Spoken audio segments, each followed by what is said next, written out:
les grandes gueules.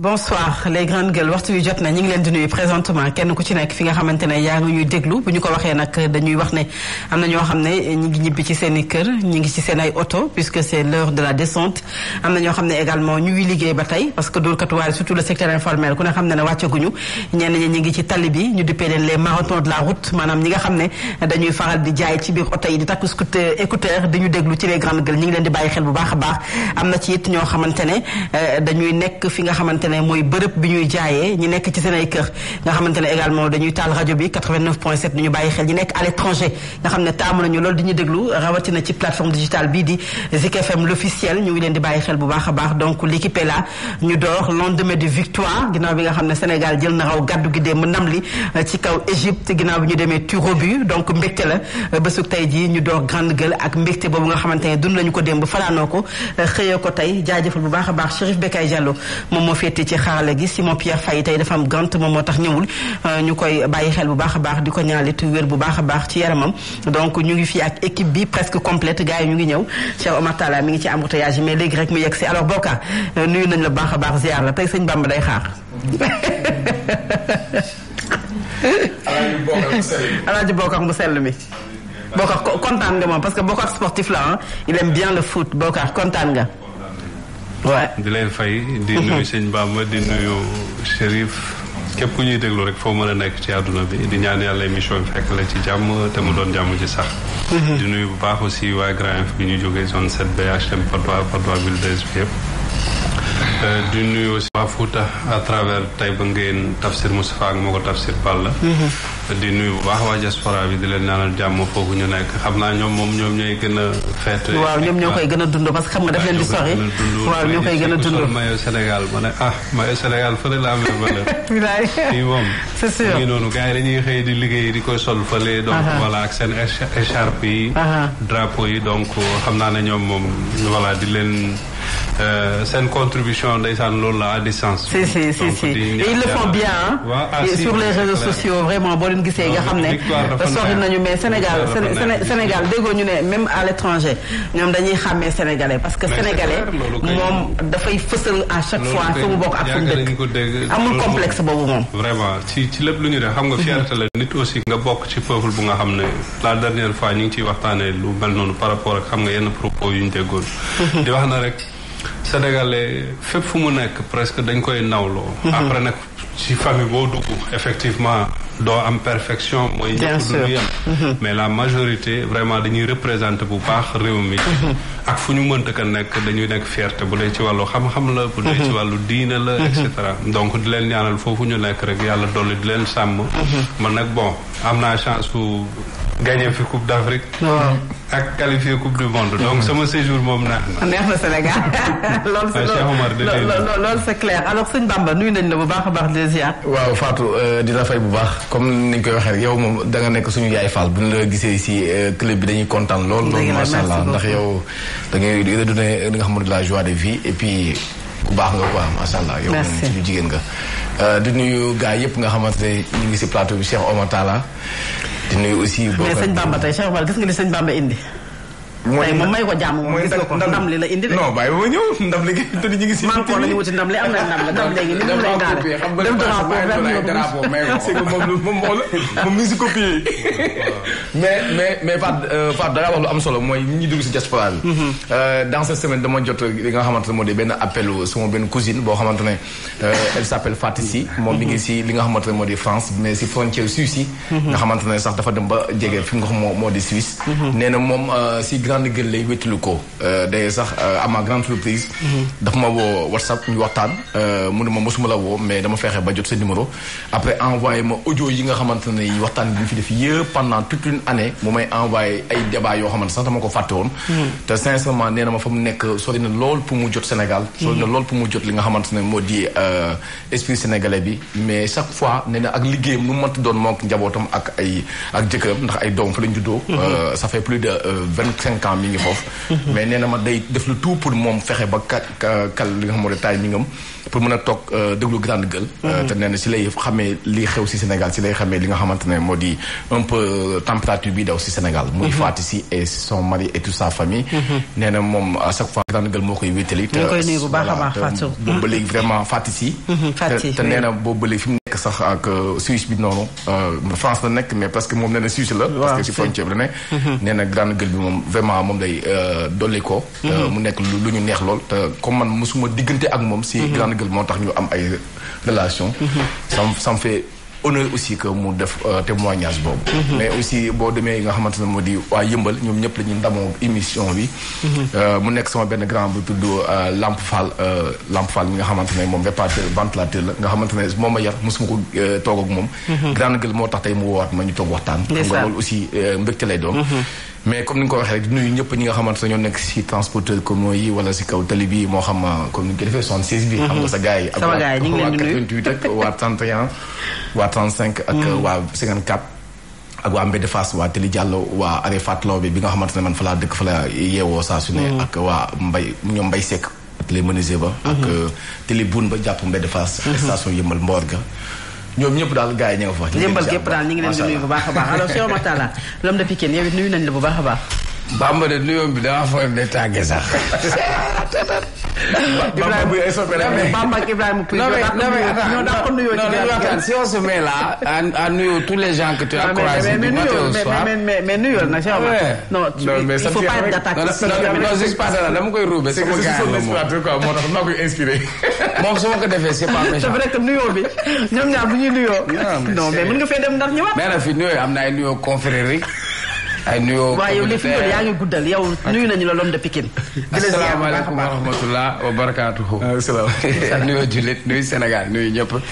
nuyu waa Pikine comme tu as dit ah nuyu ñëpp nuyu doomu Pikine Pape Abdou Cissé waaw. comme moom mooy roube bi ak défense bi ñu ngi koy nuyu. et puis di am mbégte kontaan continuer féliciter Sénégalais yëpp surtout gars yi nga xam ne ñoo yoroon laser yi bàyyiwuñ dara mu sedd et puis ni ñu ko bëggee woon yàlla may nañu ndam. après xam naa Bokar suñu technicien bi dina ñëw ci technique lu ñu ci yokk la ñuy wàññi. embouteillage yi nag métti na trop. gis naa laser am yi mais dafa juum yenn saa yi mu teg ko ci Mendy yenn saa yi mu teg ko ci Ismaïla Sarr. mais Lamine démb dama dajeeg moom bi mu wàccee il est passé me voir bi mu paree si télé bi ma dajeeg moom. il a la voix cassée. il avait la voix cassée. ma ne ko Lamine lan moo rey sa baat. mu ne ma non parce que bi mu nekkee stade pour reporter.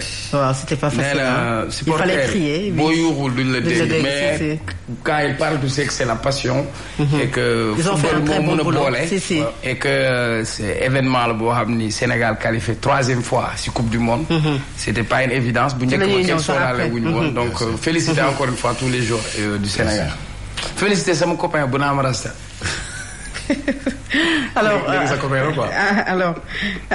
alors merci beaucoup cher Omar ñu ngi nuyu ñëpp comme ni ñu ko waxee Mahfouz est là également maa ngi koy ziar bu baax a baax Mahfouz Diop suñu Baye Fall bi moom ñu ngi koy ziar bu baax dafay topp grande gueule moom ak Khadija Dem donc ñu ngi leen di bàyyi xel bu baax a baax donc ni nga ko waxee démb Sénégal amaat na ticket pour dem Coupe du Monde Qatar donc ñun pare nañu valise yi daanaka noppi na dem aéroport a ci des dem Qatar weeru novembre dem participer Coupe du Monde c'est un rêve boo xamante ne encore réalisé Bokar ginnaaw performance bi ñu amoon ci Coupe d'Afrique beneen performance encore boo xam ne gaynde yi waaye nañu ko ba jëlaat ndam li vraiment da leen féliciter parce que c'était pas évident yombul ci entraîneur bi yombul ci joueurs yi xam nga keroog bi ñu toogee fii Lamine Gueye bi muy wax laser yeeg yooyu maa ngi naan ko Lamine affaire bi daal ça dépendra ci choix wu entraîneur bi ak aussi détermination wu joueurs yi parce que ci ñoom lay gën a metti ak pression loo ko indi yi nga football à domicile et puis ci stade boo xam ne pour la première fois mu nekk match boo xam ne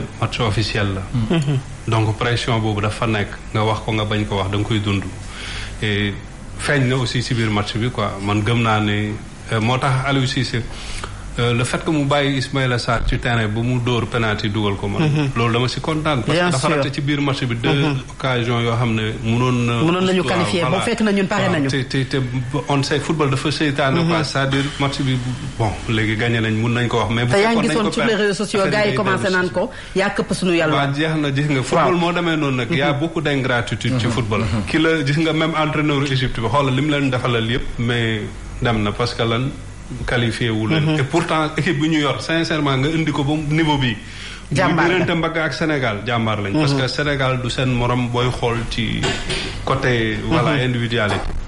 ce qui veut dire que moom am na liggéey bu mag bu mu def et loolu aussi day valoriser liggéey Aliou Cissé. parce que il avait en face un technicien.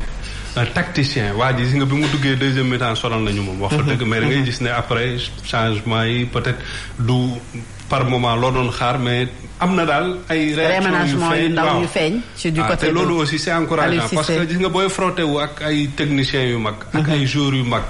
di souffrir ci match da lay dëgëral yow da lay préparer aussi pour ëllëg. parce que fa la nga jëm coupe du monde ay entraîneurs yu mag nga fay fekk ay joueurs yu mag te du yomb donc. vraiment di leen féliciter ñoom ñëpp ba seen staff beeg ñëpp ñu ci ba ci xam nga peuple bi aussi dafa am rôle bu déterminant bi ñu joué. au-delà de ñenn ñi fi ñu ko orienté. mooy ci wàllu laser yeeg yooyu. pour man loolu amu ci benn parce que boo xoolee ku mel ni Salah wala yooyu ñu ngi wane benn image man dama naan est-ce que yokkuñu ko sax vert bi ci kanam bi. mel na ko dessiné noonu. laser ko comme pas possible aussi mais doo gis nit ki di def grimace wala parce que. c'est comme si il le sentait pas parce que il avait fait waaw dafa benn kii sentir xam nga affaire bi ci biir terrain bi la woon. victoire bi jour yi la public bi contribuer nañ def nañ seen rôle. et c'était important mooy pousser nañ équipe bi jusqu'au bout surtout moment yi gën a difficile. parce que am na moment yi nga xam ne ngay sentir de Égypte mu ngi dellu si waat di jël confiance et tout. surtout dès les dernières minutes. waaw donc dafa di loo xam ne aussi daf ñuy jàngal lu bari au-delà du football sax union bi gis nga. le fait que ay jeunes dem fanaan foofu ñi dem fajar et cetera am ñoo xam amuñu woon billet sax mais dañu dem rek juste par solidarité wala yooyu toog ci buntu stade bi et loolu yëpp dafay wane ne aussi. union bi ak détermination bi. il ne faut pas lâcher waaw. parce que dañu ko gëm jusqu'à la fin aussi ah. si nga gëm boo xoolee da nga naan ak contexte bi du mu demee pour Sénégal bu ñàkk day metti trop. vraiment day metti même ay techniciens yoo xam ne du ñu sénégalais. booy xool seen analyse lu ñu lay wax mooy contexte bi ni mu demee. stade bu bees à domicile nga nekk champion d'Afrique pour la première fois war a dem coupe du monde vraiment sas bi c'est vrai diis na mais Sénégal yor na potentiel boo xam ne mën na war te ñu lay xaar fenn nag nga ñëw dëggal ko loolu dafa am solo aussi. donc parce que tout le temps dañu doon wax le Sénégal est favori. mu meloon ne da doon yem rek ci papier yi mais daawul nekk réalité sur le terrain cette fois-ci wane nañu ne loolu moom moo am suñu suprématie. statut favori bi. ñu ngi koy assumer. et mën na gën a nag parce que foofu aussi c'est important mooy victoire bi mu tax aussi ñu fàtte. que ni y a des lacunes yi nga xam war nañ ci liggéeyaat. parce que feeñ na si biir match bi am na moment yoo xam ne aussi dinañu xaw a bàyyeeku tuuti. mais du moment que gagné nañ ni ñuy sóoraale ne fa la ñu jëm mooy gën a niveau boobu mooy gën a kawe. donc ñu xoolaat match yi bu baax failles yi ñuy gis ci suñu boor ñu jéem ko liggéeyaat fii ak boobu te gëm nañ ne aussi loolu mi ngi feeñ daal parce que entraîneur bi mu ñëwee changé rek 11 de départ am bi di nga xam ne. xoolaat na match ba leer peut-être jàng na ci yu mu def yoo xamoon ne rectifié na ko. c'est important alors Cheikh Bamba match bi c'est vrai que c'était 11 joueurs contre 11 et que gaynde yi ñoom ñoo football ñoom ñoo indi cette victoire du Sénégal mais ce peuple sénégalais également ñu bari jàpp nañu ne dañu contribuer bu baax a baax ci victoire yu gaynde yi maanaam pousser leen jusqu'aux dernières minutes. Fatou damay jàpp sax ne à 200%. Que le peuple sénégalais a contribué à la qualification à 200%. parce que li ñu doon yàgg te ñu am ndam mooy union sacrée bi nga wax li ñu doon yàgg ñu am ndam mooy y avait tout simplement souvent des perturbateurs ñoo xamante ne on a comme l'impression que équipe nationale Sénégal bëgguñu ñu gagner. li may wax lu leer la ñoo nekk. mais est-ce que loolu aussi nekkul woon ay wax la yi ñu doon wax nii rek. parce que est-ce que boo gisee mbiri ni mu demee est-ce que di nga gëmat yooyu ñu doon wax ne. dafa ñu yàq ci suuf. moo taxoon mënuñu am ndam li parce que cette fois-ci quand même. depuis quand on a commencé à voir est-ce que ñooñu changé nañu ba tey. depuis quand on a commencé à voir cette union sacrée depuis quand on a commencé à voir que équipe nationale Sénégal tey muy drainer ay foule nii depuis quand on a commencé à voir. depuis que le Sénégal gagne. non voilà léegi nag la moo andi gagne bi mooy parce que li nga wax la mooy peuple bi ñoom ñoo dem ba benn instant ñoom ñu xam ne que peuple bi moom mooy le souverain normal mooy peuple bi ñoom ñoo moom seen bopp. kenn tënku leen kenn du leen woo si yenn yi ñoom ñu jël seeni mesures idoines yoo xamante ne moo war mooy bu ñuy fubalti ñoom dañuy jël seeni pexe ñaata yoon lañ toog si médias yi di jéem a sensibiliser ñaata yoon la autorité toog wax ne lii ak lii moo war a nekk normal c'est normal que autorité yi ñu waxi autorité. mooy nañu bàyyi ñiy fubal ngeen def njëkk ak teranga ñu dem gagné ñëwaat mais loolu la doon def ay temps. fu ñuy mujjee mooy dañuy andi pays de la teranga def affaire élégance def affaire teranga bu ñu mujjee fu ñuy mujjee mooy nañu bàyyi yàlla baax na dafa bu beneen yoon dina baax. ñu dóor ñu togg mais peuple bi dina def lu mu war a def du tooñ mais day fayu xam nga tey dañ ko séq ak naar. foofu laay waxee yow naar dañoo si olof ne da ngay delloo naar bi xoromam dañ ko delloo xoromam. et delloo xor bi mooy. j'aime bien tey suba bi may yeewoo j'ai fait un peu de la revue de presse. maanaam kàddu googu daal tey la gën a. voilà te loolu ndaw ñi ngay laajte nag ñoo ko mën a wane mooy naar lañ ko amoon affaire naar. ñu dem aller boo gis am na retour. ñu dem Égypte c'est Caire. ñu gis ne match bi yëpp ñu ngi suñu télé yi mu metti ñu. ñuy teg suñu joueurs yi ay laser. teg suñu joueurs yi ay laser. depuis quand le Sénégalais commencé dem stade ak ay laser c'est avec naar yi si jamono bii mosuñoo xam laser ku ñu ko xam loo mooy naar yi parce que ñoom ñoo wane ne ñun ñoo leen ne lebal lii dañu ñoo lebaloon li nga xamante mooy ay laser ñu fay leen boîte de nuit lu lee laa lay wax bi ñu yeewoo suba. li nga xamante discothèque ngeen leen fay. ma ngoog discothèque muy doy na ci sëkk. mooy ki nga xamante ne moo di déjà Rémi Ngono ak Philippe Douce bi nga wax dañoo ne carrément que le Sénégal a gagné avec ses lasers parce que tout simplement. ñun baal ma de mais loolu man d'accord. waaw football la quoi. laser yi quand même. waaw non dafa ma laaj peuple bi dafa ma laaj ndaw ñi man ndaw ñi dañoo contribuer. non ñoom Ngono laa wax li ñuy wax noonu ñooñu dañu contre Sénégal. ñooñu je les connais très bien. parce que loolu pour tilimal la victoire du Sénégal la. non je veux juste dire que peut-être que naar yi amoon affaire la.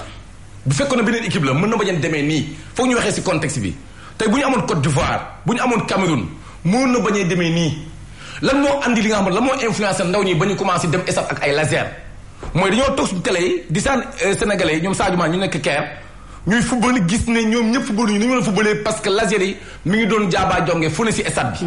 loolu métti woon sénégalais yi. ñoom ñoo ko lebal sénégalais yi loolu ñoo ko lebal sénégalais yi am na ñoo xam tey li ñu dem stade tey demuñu ludul parce que dañoo bëggoon a fayul askanu Sénégal. am na ñoo xam dem nañ si football saa ñu football taxu leen a jóg dañoo bëggoon wat ne léegi kiif lay doon waxi ka nga siqal affaire kooku ngay fay borom. dama kontaan tey ba ma yeewoo gis laas mu titré ahlan bikum fii Qatar yi mooy parce que waxi naan la ñuy wax mooy tey yéen lañ ko seqaloon nii lañ ko fayee ko léegi nag ndaw ñi mooy li ma si bëgg a wax mooy. mais lu ñu wax foofu ñoom. ahlan bikum fii Qatar yi mooy lii ak nañ si Qatar j'aime bien parce que li tax ma wax loolu mooy. moi aussi j'aime bien. j'aime bien parce que waxi naa laa lay wax. dama bëgg na bu ñu amoon. Mali kañ nga dégg naar. non mais waa laa su fa jaar bu ñu amoon tey Mali du demee nii. bu ñu amoon tey li nga xamoon ni Guinée Bissau du demee nii bu ñu amoon Guinée Conakry du demee nii il faut se poser la question pourquoi tey ñu waxi laser parce que le peuple a changé que la jeunesse sénégalaise a changé am na loo xamante ne tey Sénégal nekkatu si mooy tey diplomatie bi mooy teranga mooy tey suñu autorité ñooy teranga mooy tey le pays de la teranga dans la diplomatie mais pas dans la combativité pas dans ce qu'on appelle dans les combat bi Sénégalais dañoo taxawul wane ne pour défendre les couleurs nationales pour défendre le peuple il va falloir corps à corps.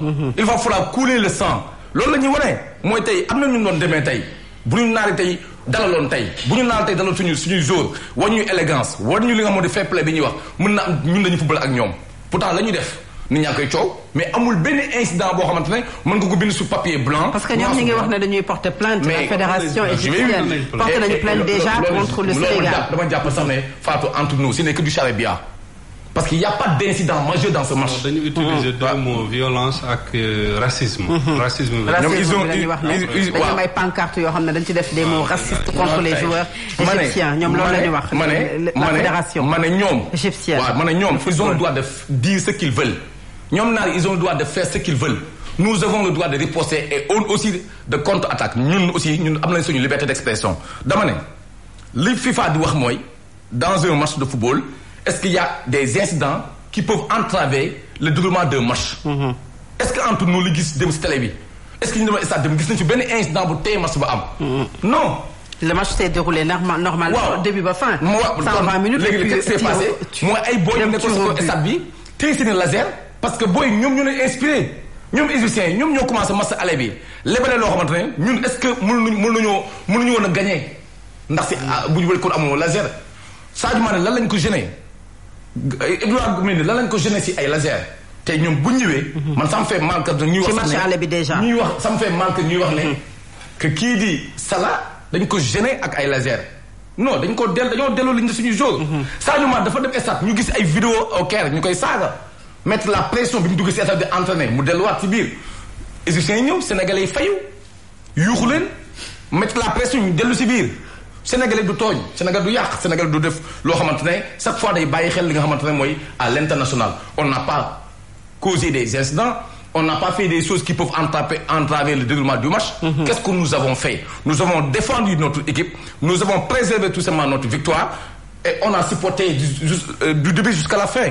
Donc je me dis que nous, les Égyptiens, nous le concernons. Mais le Sénégal, entre nous, est bel et bien dans la Coupe du Monde et le pays il sera et tout le peuple sénégalais il sera et pour moi, je me dis que ni que l'on les balles. C'est clair alors c'est clair alors Cheikh Oumar c'est vrai que gagné nañu match bi mais ñuy dem également ci beneen phase bu ñu ko waxee mooy coupe du monde peut-être le jeu victoire que c'est la ñuy gis Bokar mi ngi wax ne am na lu ñu ci mën a wax dès la seconde mi-temps bi nga xam ne l'Égypte dafa revenir en force c'est tout à fait normal parce que dëkk boo tenir peut-être benn but mu am 0 dina ñëwaat mais bu ñuy dem tey coupe du monde Qatar au mois de novembre lan la ñu war a yóbbaale ci équipe bi loo xam ne war nañu ko yokk nga jàpp. waaw d'abord le Sénégal a montré que c'est une grande nation du football. Chaque fois dañu doon wax fii Sénégal mooy premier pays bu classé wu ci classement FIFA. mooy Belgique ou Afrique. voilà ci critères yooyu mu am. Bokar nee na mooy Belgique ou Afrique. non loolu mooy li ñu doon wax. waaw Belgique day nekk numéro 1 mondial te gañewul benn. oui mais xam nga classement FIFA yi mën nga nekk numéro 1 mais lii tax nit ñi ñu xam ni.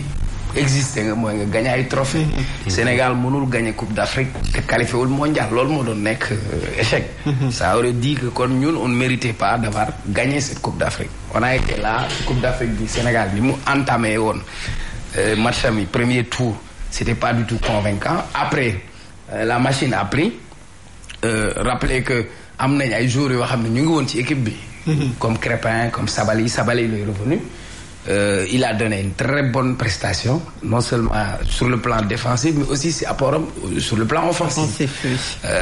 Maintenant bëgguma dugg ci ay waxu technique tactique après mais Bamba ñun ñoo tay yow ñun laa wax ñun ñoo tay si lan laser ñoo tay waaw c'est ça waaye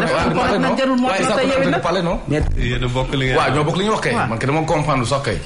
comprendre non c'est-à-dire dama doon dolli si li nga wax. ok mais yéen comme grande gueule da ngeen tàmm nit bu wax ak yéen vous êtes toujours sur la défensive. non on ne veut pas. moi je t'attaque pas. je voulais dire. on ne veut pas compris. c'est que moo bi tamit c'est moo bi. mais dëgg la moo beneen du ko gën a lewet. dañoo dem Égypte seen terrain ñoom dañu jël ay laser teg ko suñuy kaw joueur. c'était ça. la teranga sénégalaise la ñun nekkatuñu ay teranga. non teranga moo football amul teranga. buuxante la. naar yi ils ont passé tout le match à tricher. c'est-à-dire temps de jeu bi sax. motul 90 minutes. c'est ça. yaa ngi dégg. ils ont toujours joué comme ça. naar noonu lañu mos a joué africains et sénégalais. chaque fois tëdd dëppandiku. merloo la nga xeex fa. nga provoqué la regarde Sénégal bi ñuy dem Tunisie 2004. qu'est-ce qu'ils ont fait. si benn provocation bu ndaw El Hadji Diouf a suivi on a perdu. mais ici da nga doon gis caractère bi joueur yi am gën a bëgg match bi. tu vois en Kalidou Koulibaly am poigne bi s'il le faut comprendre nga mais match bi supporter dañ ci am rôle. mettre la pression d'accord il fallait mettre la pression aussi sur les joueurs sénégalais pour leur faire comprendre que ñun il nous faut cette qualification à la Coupe du Monde. Le Sénégal ne peut pas manquer cette occasion. c'est-à-dire bu doon bu njëkk ba 2002 sax mën nañ ni góorgóorlu nañ egg nañ fa. mais lu ñu demaat compétition africaine waratul am Sénégal du jouer ay second rôle. mais ci kaw loolu ñii li ñu wax ay kii la rek forfait ñu dóor la ba si kaw toog sa kaw après ngay wut lay et puis la presse française hypocrite qu'elle est. commence à écrire waaye les lasers machin ñoom fan lañ nekkoon bi ñuy def ay laser en Égypte fan lañ nekkoon bi waa ji woo Sadio Mané ba mu neexoo mu ne ko foog yu kon ñoom mënuñu bañ loolu. c'était ça. c'est-à-dire dóor nañu benn defal nañ leen ci fukk yi saf sàpp loolu la quoi. loolu pare maintenant en perspective. pour dem coupe du monde dafa am lu mu laaj. dafa laaj nga am préparation bu baax. dafa laaj nga am jàngat bu baax. Aliou Cissé on l'aime bien def na fi lu kenn deful quoi qu'on dise gagné na Coupe d'Afrique yóbbu nañu mondial 2 fois mais quand même sur le plan du jeu ba tey des na. nga ñu woo ku leen neex ñetti milieu défensif man loolu. mais souvent loolu ngeen di wax yéen ba ngeen dalay wax ne des na ba tey aussi. mais boobu ba tey Sénégal mi ngi dem tamit nag. yaay booy man waxuma Sénégal aussi. Péniblement aussi. Non, man fi nga oui, difficilement. Non, tu vas aller en Coupe du Monde. La Coupe du Monde, c'est la crème du football. Tu vas avoir les meilleures équipes au monde. Tu vois, c'est-à-dire li nga am nii déjà sur le plan du jeu dem nañ ak Égypte. ñu daje ak moom final ñu football ak moom. 90 minutes ñu demaat ak moom prolongation. demaat ak moom série penalty. ñu dem dëkkam mu am fa benn.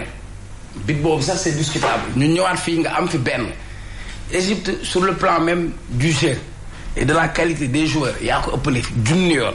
et pourtant le même scénario ñëwaat. parce que tout simplement à chaque fois qu'une équipe devient défensive teg bloc bas ñun dañuy am problème bi ñuy njëkk a am mooy li ñu war a am benn matière bi ci des mooy cette animateur boobu nga xamante ni il est capable d'être le chef d'orchestre. beaucoup dañ lay wax Idrissa Gana Gueye. et pourtant am nañu ko aussi. ces animateurs mais dafa am lu manqué on a beaucoup de balles arrêtées. par exemple si balles arrêtées yu bëri.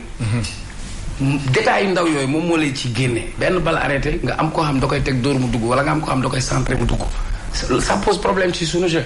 animation bi ñu doon am nga xam ne dañuy am koo xam day jële bal bi jële ko ci milieu bi mun a togg séddale chef d'orchestre boobu amuñu ko. léegi nag fii ñu jëm loolu la ñuy war a wut da ngay xool yow. tout n'est pas parfait nga xool yow lépp looy def nga xool noo koy gën a yokkee. parfait. c'est-à-dire aujourd'hui Aliou Cissé a besoin ñeneen ñi fi nekkoon ñëpp tous les techniciens qu'ils soient plus open ñu gën ko defar parce que dañuy dem tirage au sort le 1er avril bu ñu paree foofu direction technique nationale war na envoyer ñoo xam ne dañuy dem xool ñu nan la ñuy dajal. regarde coupe du monde bi passé c'est sur un petit détail lañu. je pense que la délégation est déjà à Qatar hein. La fédération sénégalaise de football une partie peut-être. coupe du monde bi passé détail bu ndaw mooy toogloo carton jaune. Sur de petits détails. Donc le diable est dans le détail. Maintenant dans le jeu produit par exemple Ismaïla Sarr bi mu blessé ñëwul woon Coupe d'Afrique à la fin dañ ko doon xaar quand il est revenu am na lu mu yokkal sur le plan de la vitesse mais quand même on a besoin de plus de lucidité et de concentration. Ensuite li ñu doon wax bële passé moi je vais y aller droit au but. Un Pape Gueye à chaque fois boo ko dugalee toq minutes yi muy am li muy jot a passe millimètres yi muy def au moins convaincre nañu mais yow mënoo ñu am milieu terrain boo xam ni ñetti milieu défensif c'est-à-dire bal bi moom nañ koy yëllax ci kaw mais si digg bi nañuy guerre. Non il faut que ñun nañu wax mënuñu ma wax ni biir Sénégal mënuñu fee loqati koo xam ni mën na jël bal bi waaw ayca. non man naturellement moi je suis perfectionniste c'est-à-dire pare nañ si état bu qualification coupe du monde dañuy dem coupe du monde c'est clair mais baax na ñu xoolaat ci sunu jeu yan manquement moo ñu am ñu mën ko aborder maintenant par rapport aux Égyptiens et cetera il faut pas que ñoom ñuy jéem a coller sénégalais yi image boobu. La presse internationale surtout française hypocrite qu'elles sont quand l'Égypte bi ñuy teg ay Bouna Sarr ci corner Edouard Mendy ñu koy teg ay laser ñun xamuñu ko woon ñoom ñoo ñu ko woon. c'est ça loolu la fii œil pour œil. dent pour dent la loi du talion alors Léopold ginnaaw ba ñu la nuyoo ñu ngi lay ziar bu baax a baax. Léopold maa ngi leen di ziar yi alors ñu ngi koy wax juste après qualification c'est vrai que ñu ngi ci euphorie bi neex na mais il suffit pas seulement parce que li ñuy wax ne tout le temps boo amee dara da ngay bëgg a am leneen lu gën a sori dañuy participer pour une 3e fois donc du lu bees pour le Sénégal pour la Coupe du Monde mais pour dem fu sori qu'est-ce qu'il faut c'est-à-dire participer mais yegg ba 8e quart de finale pourquoi pas même demi-finale. C'est vrai, ou même la finale hein il faut toujours waaw. mais je crois savoir ne que Sénégal am na équipe boo xam ne bu xaw a solide. soo xoolee colonne vertébrale bu Sénégal dafa taxaw. parce que on a le meilleur gardien on a l'un des meilleurs libéraux. on a également de bons milieux de terrain. c'est vrai ne que li muy wax am dëgg la parce que mënoo jël ñetti milieux défensifs mais heureusement. qu'il y a quelqu'un qui se projette toujours devant mooy Nampalys. Oui, il a été extraordinaire. Il a été extraordinaire parce que moom day wàcc di ñëw di dem. mais à force mu koy def. day dem ba day sonn bien sûr si. day perte énergie am. ça veut dire que depuis qu'on a perdu Kalidou Fadiga ba léegi dañuy wut ay numéro 10 ba léegi Aliou Cissé mënul fexe ba am ko. il a essayé pour certains mais ça ne passe pas il faut un bon milieu de terrain boo xam ne 10 la boo xam ne ni day ravitailler les deux ailiers on a deux ailiers qui sont très rapides et qui sont de grands dribbleurs, aussi bien que Sadio Mané, aussi bien que tamit Ismaïla Sarr. Et en attaque, si on a un attaquant boo xam ne un fin attaquant boo xam ne day sentir les opportunités, ça veut dire ne que loolu bu ñu ko amee ça veut dire qu'on peut mun nañu nelaw tuuti. Mais au moins Sénégal ba léegi ça fait presque plus d'une à peu près presque dizaine d'années mënuñu am un bon numéro 10 boo xam parce que moom mooy c'est le pourvoyeur. C'est celui qui distribue la balle pour les attaquants pour que ñu mun a am ay opportunités muy xool ay espace fan la amee mu xam ne fii la mais quelquefois on voit même Sadio mu décroché ci flanc bi ñëw pour jouer le rôle de numéro 10 ce qui fait que tamit flanc boobu tamit day am jafe-jafe. mais pour dire à vrai rek c'est vrai tey maa ngi doon déglu waa Canal Plus bu ñuy def seen analyse mais ils ont dit ne que l'équipe sénégalaise est une équipe boo xam ne qui est performante. C'est-à-dire que suñu continuer ci dynamique boobu ce sera une équipe boo xam ne qui peut même inquiéter les équipes européennes. Bien sûr. Donc c'est ça quoi. On a le potentiel. Mais il ne faudrait pas quand même qu'on dorme sur nos lauriers. Il faudrait que qu'on continue à travailler parce que c'est vrai qu'on a des joueurs qui sont très aguerris et qui sont très connus dans le monde et aujourd'hui ça veut dire que le Sénégal est prêt pour aller à cette Coupe du Monde là mais il faudrait qu'on continue ce travail là pour mieux améliorer les choses. Alors Bocar lan ngay joxe comme proposition pour peut-être la Coupe du Monde nga xam ne bu ñu demee du ñuy yam rek ci ne ñun dañu bëggoon participer mais qu'on puisse quand même faire beaucoup d'efforts ay performances yu am solo foofu. xam nga li may déranger surtout ci waxu laser yooyu potentiel u Sénégal soxlawul laser pour dóor Égypte kooku dama ciy insister. Parce que ñun dañu yor équipe boo xam ne mënoo am le meilleur gardien du monde.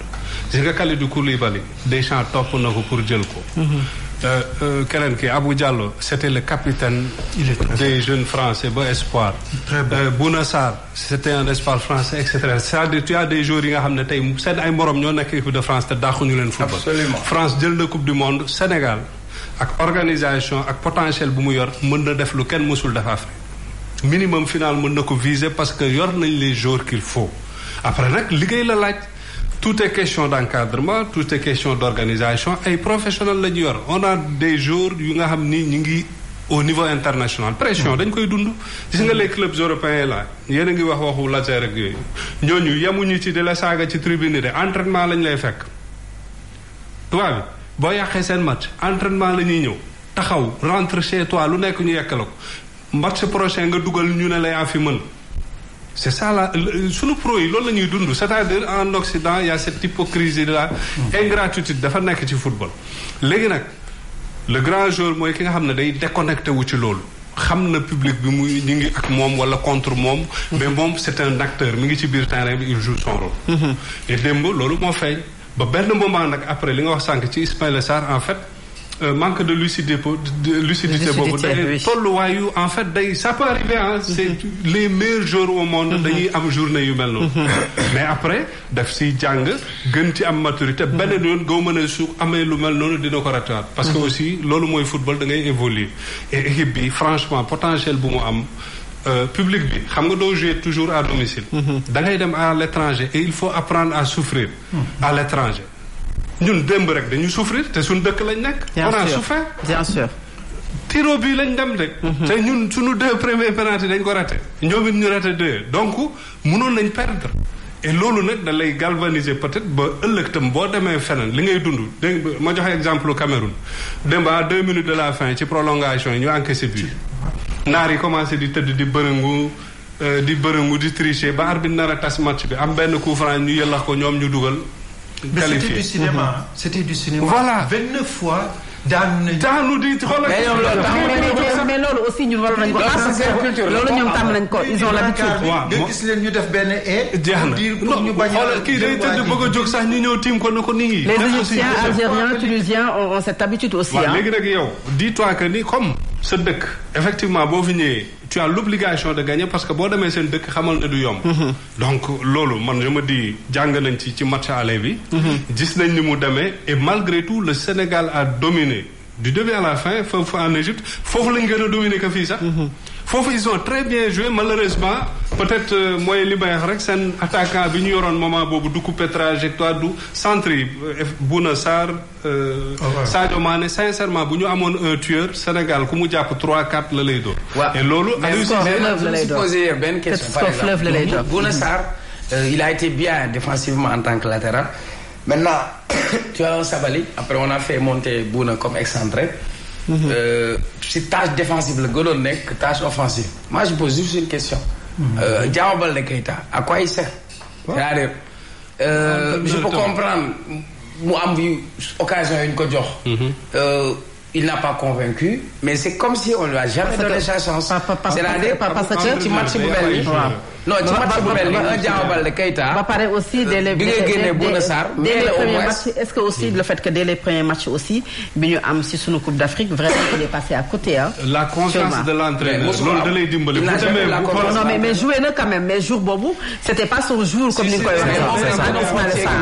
Diao Baldé Keita, premier jour. Parallèlement, l'exemple de Idrissa Gana Gueye.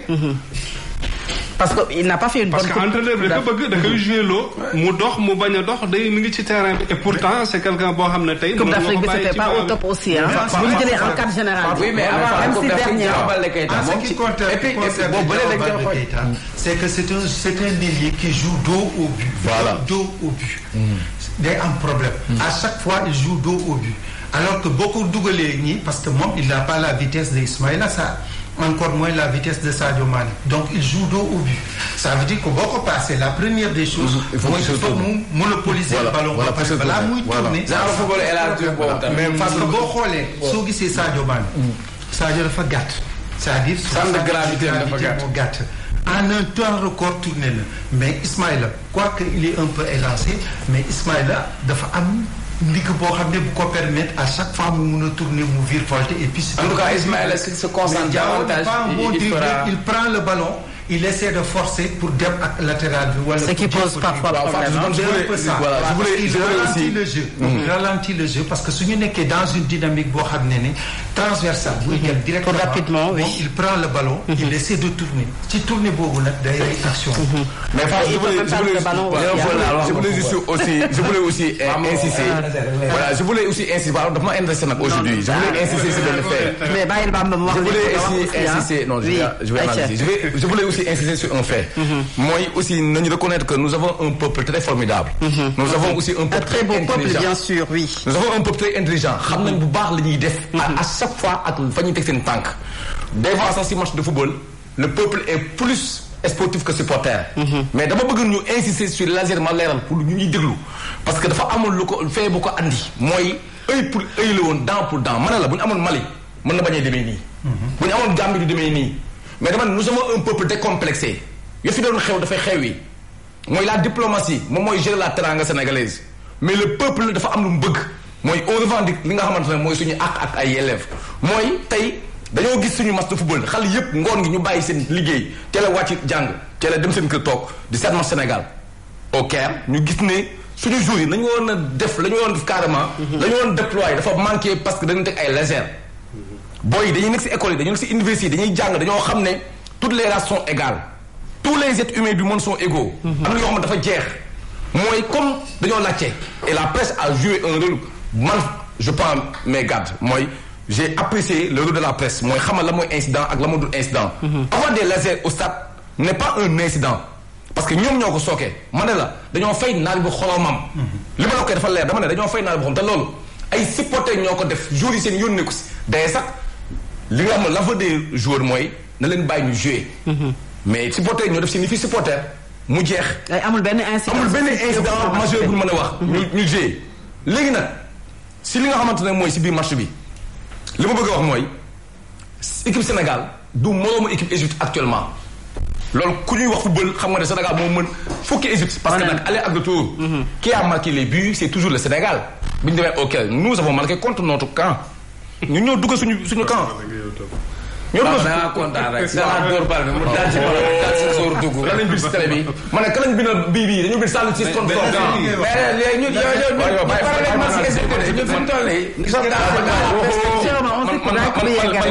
li may développé dama bëgg man analyser. da ngaa arrière cassette trop pare nañ si laser. loolu la Augustin wax. waaw nga développé loolu la Augustin wax ne ñoom ñoo njëkkee ak laser. non c'est juste que dama bëgg a wax ne pour ñu may pour analyser boo ko dama ne ko. joueurs yi ñoom ñu ngi joué. loolu du affaire joueur ma ne loolu laa la expliqué waaw mën naa la ñaan dara rek si laser pour nga continuer c'est-à-dire ci laser il faut comprendre une chose am na loo xam ne yaa ngi koy def sa dëkk parce que coupe d'Afrique Afrique ñun on nous laisse faire ce qu'on veut coupe du monde yaakaar ne di nga fa dem di yóbbu laser non c'est pas pareil Bocar donc les bonnes habitudes waaw déglu rek c'est-à-dire dans l'esprit Bamba du nit saaga na la rek da ngay fay mentalité boobu c'est-à-dire foofu la ku nekk da ngay wax selon yow sa nature question de sport la waaw déglu ba. non mais parce que yow tamit li may wax ça se joue sur le terrain mais pas sur les tribunes. tribunes yi dañuy supporter. mais non yéen ñaar ñëpp li ngeen wax am na chance. mais Bocar li ma la bëgg a wax en dehors des supporters par exemple même su nekkoon match huis clos. sax Sénégal mooy gagné loolu parce que jóge naa si supporter maa ngi si jour yi nee naa la si football sur le plan footballistique ñoo mën Égypte laa la wax. ma ne ñun ñoo fourni du jeu. loolu moom c'est vrai. ma ne la du Caire à Dakar ñoo fourni du jeu. ñun ñoo marqué au Caire ñoo marqué à Dakar l'Égypte n'a même pas te ñun bi ñu demee final ñoo am penalty raté ko. sur le plan du jeu ñoo joué l'Égypte n'a pas joué l'Égypte n'a fait que défendre canal bi ngay wax dañoo titré seen débat mais est-ce que l'Égypte pourra défendre toute la rencontre. l'Égypte ne sait que défendre ñun on a joué on a produit du jeu lan moo ñu manqué nag mooy li nga sànq un tueur xam nga ko andi am nga ko yàgg na mais Sénégal dañoo gaaw a jël nit magal ko paaloo ko loolu la ñu war a bàyyi mooy tey Lewandowski depuis quand il a commencé à jouer. depuis 2005. tey moo nekk meilleur attaque d'Europe mooy attaquant d'Europe jëlee li nga xam ne France Olivier Giroud depuis quand la commencé jouer. léegi koo ñu proposé. parce que tout simplement dañoo gaaw a jël fii daf ko ay pas. kan la amoon nga li nga xamante ne moo di Mame Birame Diouf fan lay jouer actuellement. ma ne man loolu laa gis. je te parle de ce que je vois. Mame Birame Diouf il est le meilleur buteur du championnat turc actuellement pourquoi ñu xëy da ko mag.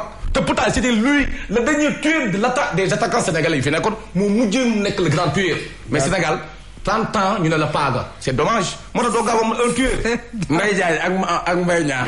kon 30 ans ñun la paaga kon ñun ñi ñëpp ay màgget la. c'est ça loolu alors bàyyi rek sport.